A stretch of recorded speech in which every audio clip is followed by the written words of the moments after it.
ইসরায়েলের প্রধানমন্ত্রী নেতানিয়াহু আর বেঁচে নেই। আমার কেন জানি এটা মনে হচ্ছে তিনি আর বেঁচে নেই।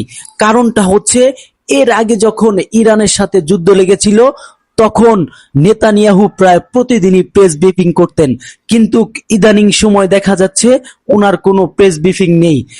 এর মধ্যে একটা ভিডিও ইসরায়েল ছেড়েছিল নেতানিয়াহুর বক্তব্য বলে, কিন্তু ইরান বলেছে এটা কৃত্রিম বুদ্ধিমত্তা, এআই দিয়ে তৈরি। কারণ নেতানিয়াহুর আঙ্গুলের সাথে যে ভিডিও এখন ছাড়া হয়েছে তার কোনো মিল নেই।